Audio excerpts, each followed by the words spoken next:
Você já parou para pensar como é possível apagar completamente sua consciência durante uma cirurgia e ainda assim voltar como se nada tivesse acontecido? O segredo por trás disso pode ser mais fascinante e assustador do que você imagina. Prepare-se para descobrir como a anestesia realmente funciona e como ela mudou a história da medicina para sempre. Talvez você já tenha passado por uma cirurgia e se lembre de ter contado de trás para frente. 10, 9, 8. E, de repente, acordou. O procedimento já havia terminado. E você nem chegou a contar até 5. Você estava dormindo? Não exatamente. Você estava sob o efeito de anestesia, algo muito mais complexo. Durante a anestesia, você perde a consciência, não consegue se mover, criar memórias ou, com sorte, sentir dor. Sem a capacidade de bloquear esses processos simultaneamente, muitas operações seriam insuportavelmente dolorosas. Textos médicos antigos de civilizações como o Egito, a Ásia e o Oriente Médio já mencionavam os primórdios da anestesia, com o uso de substâncias como ópio, mandrágora e álcool. Atualmente, os anestesistas costumam combinar anestésicos locais, inaláveis, ou administrados por via 4, para atingir o equilíbrio ideal durante as cirurgias. A anestesia local impede que o estímulo de dor de uma área específica do corpo seja transmitido ao cérebro. A dor e outros sinais percorrem o sistema nervoso por meio de impulsos elétricos. Os anestésicos locais agem, criando uma barreira para esses impulsos. Eles se ligam às proteínas nas membranas das células nervosas, que controlam a entrada e saída de partículas carregadas, bloqueando as partículas positivas.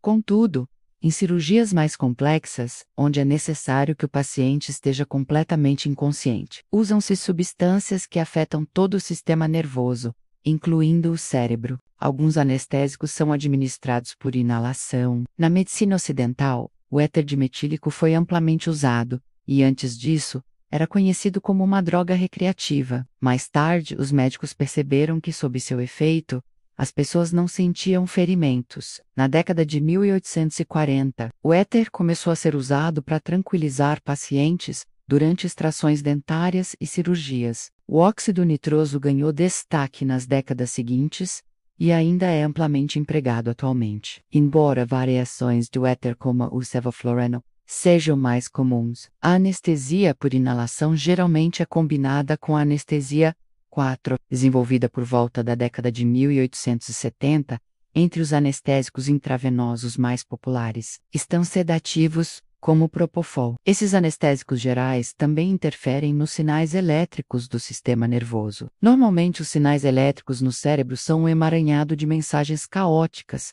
enviadas entre diferentes regiões cerebrais, o que mantém a pessoa acordada e alerta. Contudo, sob efeito da anestesia, esses sinais tornam-se mais organizados e menos caóticos, indicando que as diferentes partes do cérebro pararam de se comunicar. Ainda existem muitas dúvidas sobre como exatamente esses processos funcionam. Alguns anestésicos comuns se ligam aos receptores GABA das células nervosas no cérebro, mantendo abertos os canais para partículas carregadas negativamente, que penetram nas células. Isso gera uma carga elétrica negativa, que age como uma barreira, impedindo as células nervosas de transmitir sinais elétricos. O sistema nervoso é repleto desses canais, que controlam funções como movimento, memória e consciência. A maioria dos anestésicos afeta não apenas o sistema nervoso, mas também outros órgãos importantes como o coração e os pulmões, assim como nos primórdios da anestesia,